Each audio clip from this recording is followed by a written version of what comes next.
Hey guys, welcome back to the AJ Analysis channel, where today we have a bit of a disappointing match to cover. Of course, most people on this channel are Manchester United fans. I myself am a massive Manchester United fan, so the FA Cup final ended in a bit of a bitter, disappointing way.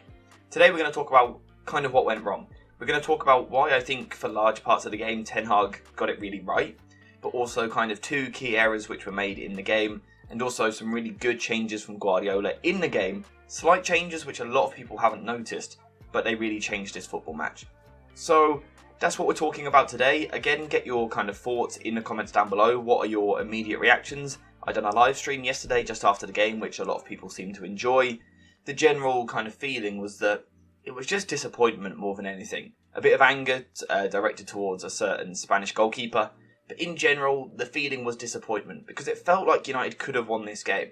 And that's because tactically they actually set up really well. So that's what we're going to talk about initially. Now, City, as we expected, had a lot of the ball in this game. And they were quite brave in their approach. Often when City are pressed, they drop one of their defenders into a back four. And it kind of stops them using their initial box shape. But City didn't do that in this particular game. They did go with the three right from the off. And they done this because United didn't instantly press super high with a high intensity. United weren't immediately pressuring the ball. For example, on goal kicks, City were able to play the ball out from the back, which meant that they could get the ball to these three. However, from here, United done a very, very good job of defending. And that's because they used the exact structure which I was talking about in my tactical preview. An extremely narrow 4-2-3-1 shape, with the wingers, in this situation Fernandes and Jadon Sancho, both coming extremely narrow alongside Christian Eriksen to try and kind of crowd these central areas, with man marking in the rest of the midfield and of course out wide as well. And in the first half this worked really well. Now, one slight error which United did have, or an issue they did have, was that early on when the ball went wide to one of the centre backs, Christian Eriksen used that as the trigger to step out and apply pressure to the ball. However, this left space in behind for Rodri. However, kind of as the game went on past the first 20 minutes, United changed this, and now this was the trigger for Fernandes instead to go press. And also the same on the other side. It was the opportunity for the winger to press rather than Eriksen. So this was a slight issue early on. Eriksen was pressing this. However, as the game went on, the wingers done it instead, and that worked. And in general, City struggled to progress the ball, and that's why United deserve a lot of credit. City are the best ball progressing side in the world. They are so good at moving the ball through the thirds. And in the first half, they didn't have that luxury. When the ball was going wide to the wingers, well, for a start, we didn't really see that at all, but when they did, the fullbacks done a good job. Both Wan-Bissaka and Shaw, with Wan-Bissaka being very unlucky to get booked for Jack Grealish's dive. But in general, United stopped City's ball progression quite well. However, there were a few things which City done using their brilliant intelligence, which allowed them to still have spells where they played through this United team. So yes, the United structure was very good in the first half. City still done a couple of things in that first half which did cause problems. One of the things was this. Gundogan and De Bruyne were splitting wider, knowing that Fred and Casemiro would follow them. And I also felt that City won these individual duels. I thought De Bruyne really got the better of Fred. Fred was tracking him well, but De Bruyne's ability to play on the half turn and then his stride length to get away from Fred was really impressive, and Fred struggled to deal with that, giving away needless free kicks, one which led to a goal. And then Casemiro on Gundogan, I think I myself underestimated the difference between these two in terms of their mobility and their ability to get about the pitch and cover ground. There were times where Gundogan would kind of drift away from Casemiro. So those were two key battles which I did feel that United lost. However, that isn't actually the main concern here. The main concern in the first half was the space that this opened up for Haaland. And this was an area where City were able to progress the ball, with passes into the feet of Haaland dropping into this area. And I thought that this was a really complete performance from Haaland, which is quite scary because he's getting better. He's developing. He's becoming a more well-rounded player since joining City, and that's quite a scary prospect. But he done really well in these areas. Now, in the situations where Lindelof or Varane were aggressive, this was okay because United were able to deal with the situation. However, there were a few occasions where Haaland could get on the turn, maybe pass to someone else like Gundogan, and then make the run back into the box. And we did actually see that for a chance. That was kind of a warning for United. But in general, in this first half, United were mostly aggressive on Haaland, kind of stopping him. And with Haaland dropping into these areas, and Bernardo Silva and Grealish aren't exactly inside forwards, which will make the run, United did contain City. People will say that City had all the possession, and they did. And the commentary which I was watching, there was a lot of focus on City are absolutely destroying United. That wasn't the case. City had the ball, but if you look at the stats from the first half, the higher percentage of the ball was either in the middle third or actually in Manchester City's defensive third. This is where the game was played, because United's narrow block done a really good job of restricting City. Like I said, with Haaland dropping deeper and no real runners off the ball, City were kind of forced into these areas. And Ten Hag and United deserve a lot of credit for that, because I genuinely think that they defended really well. However, Pep Guardiola is a really good manager, and what he does is he makes subtle tweaks, and these are tweaks which, genuinely, I haven't seen anyone picking up on. I need to watch some other people's analysis of the match, but from what I've seen so far, people haven't picked up on this small change. It's a change in mentality, but it's also a change in positioning. Now, this is why the City squad is so good, because they don't have to change the personnel to massively impact the game. What we saw in the second half, though, was, as like I said, more bravery on the ball. And this was something that we anticipated again in our tactical preview. Something we said was that City in the big games can be a little bit cautious in the first half. In the second half, they tend to ramp it up a bit, and we did see that. One thing that they done was started playing with La Pausa, which is, the pause, taking an extra split second on the ball. Now what this does is it just drags a player in towards you a little bit more, which buys a bit more time for the next player on the ball. So this was something that City done well. They started playing with more confidence on the ball, taking their time on the ball a bit more, kind of drawing United onto them. And they've done that very well.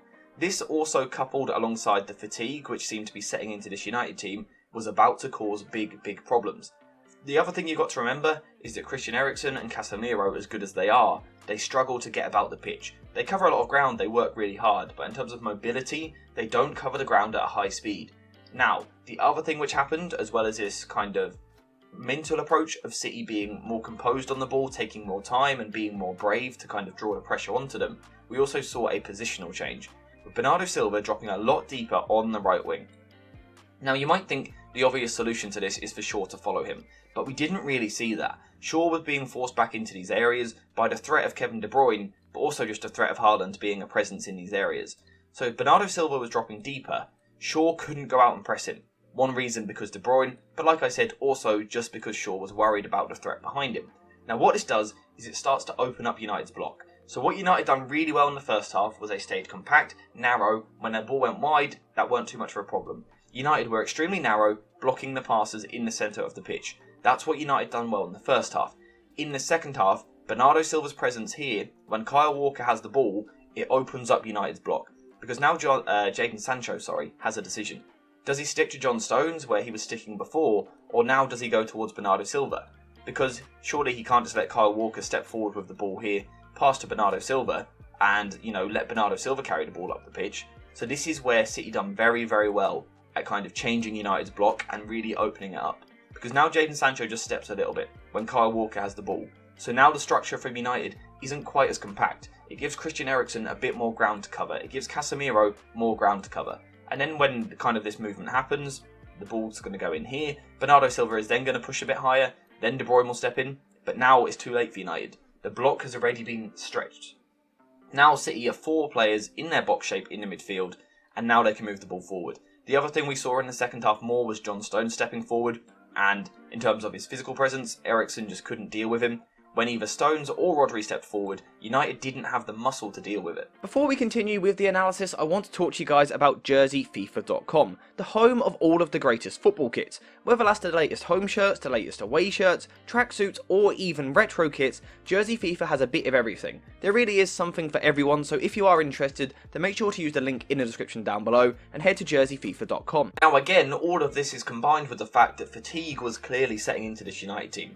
And instantly fatigue affects your ability to cover ground, but also your decision making. United were starting to make the wrong decisions on when they're pressing, when they're being compact, and it really did open up the gaps in the middle of the pitch. Suddenly we saw the full box effect really in play for Manchester City. This meant that they could move the ball forward easier, because Eriksen is now being 2v1'd at times, or if someone jumps out, then Casemiro is being 2v1'd in these channels, and City progressed the ball very well. Now the effect of progressing the ball well was that Haaland no longer needed to drop deep to link the play, instead he could go the other way, which instantly means that City are able to get higher up the pitch, into more advanced areas, cause more problems, and pin United back. And that was the problem. That was the big tactical change which Guardiola made, which really hurt United. So just to kind of recap it, it's a few things. It's City players taking a bit more time on the ball, taking those extra touches to kind of draw United players into pressing them before releasing the ball to someone else. It's also the United players fatiguing in the middle, affecting their ability to cover ground, but also their decision making. But also this switch of Bernardo Silva dropping deeper, dragging Sancho out of this kind of compact block, De Bruyne moving wider, stretching the United team, and allowing City to play through the middle of the pitch. And that is why in the second half, City really kicked on and really hurt United. However, it was still a very close game, and this game still only finished 2-1, and Manchester United still had the higher expected goals, with City's 2 goals combined coming from 0.05 XG. So whilst from a tactical point of view, Guardiola edged it in the second half for me, that wasn't the big problem. Ten Hag, in my opinion, tactically was the better of the 2 managers in the first half, and he nullified City. In the second half, Guardiola made changes and it allowed City to really hurt United. But still, it was still a close game. But for me, there are 2 big errors made in this game by Manchester United. And we're going to look at them using Once Video Analyzer Pro, a really good video analysis software which you guys can check out using the link in the description down below. But there's 2 big errors which are made in this game. And the first comes 12 seconds into the game, of course, for that first goal which took us all by surprise. But it shouldn't have done. This is poor organisation from Manchester United and perhaps a lack of preparation from Ten Hag. Manchester City, despite popular belief, always go long on kickoff. A lot of the talk in the commentary was, whoa, City are going long from kickoff, we don't expect this. Manchester City always go direct from their kickoff. That, like pretty much every team in the league, Manchester City go long on kickoff. United are not prepared for it. And the issue for me is this, if we highlight it here, the midfield is far too open. Casemiro, Christian Eriksen and Fred are not compact enough and close enough to each other. We've got Casemiro going up for the header, we've got Fred is going to be just behind him. Eriksen should be so much deeper in this midfield area. Like I said, City always go long on kickoff. This shouldn't have been a surprise. This is poor organisation. And this is where Ten Hag deserves a bit of criticism. His team should have been set up to deal with this. Now, of course, Haaland wins the first header. Nothing too much wrong with that. He's good in the air. I think Lindelof should beat De Bruyne in the air, in my opinion. You know, you want your centre-back early on in the game to kind of be commanding. You know, really go into that first challenge and show that he's up for the game, but he doesn't really. But also look at Eriksen struggling to track Gundogan, and we know what happens from here. An absolutely ridiculous finish. No blame on De Gea for this goal, but the setup is wrong. Now, to the second goal. This is where we're going to put a bit more blame again. Now, Manchester City have got 2 runners inside the box in Rodri and I believe that is Ruben Dias. They're going to make the run towards the near post, with the aim being that it's going to drag those 2 United blockers in the middle of the box towards the front post, really opening up the edge of the penalty area, where Bernardo Silva, Gundogan and Grealish have far too much room. So just keep your eye on Dias and Rodri as they make their runs here. They run across, dragging the United blockers. Now, this really opens up the room for Gundogan. Shaw is going to struggle to get out because Rodri is in his way, and it's the same in here as well with Dias. The United players struggle to get out. Look at Rodri, literally blocking Shaw from getting out, so a smart intelligence. But then we have Gundogan on the edge. Too much room as a result of this smart movement, but then if we look at David De Gea, I don't like the positioning. He is ball watching. I've seen a lot of people saying it. I mean, Schmeichel said that De Gea is to blame for this goal and he should save it. He is ball watching in this situation. He's watching the game. He's not kind of anticipating the shot. His positioning here is awful. Now you might say, yeah, but the ball's still in the air. By the time the ball gets to Gundogan, his positioning is going to be better. He's going to be in the middle of his goal. Well, you might think so, but he's not.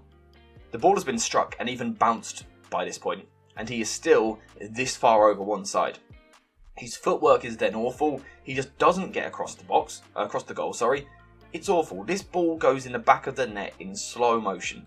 It is absolutely terrible. It's awful goalkeeping. At the time, kind of when I first watched it, I thought, you know, maybe he's not to blame. Maybe it comes through bodies.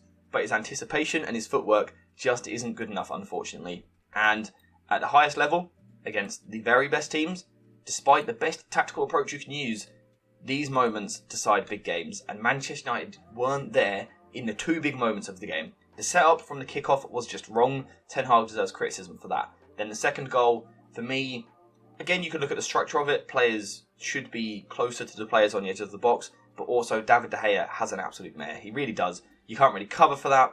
So that's where we leave this game. That is my thoughts on the match.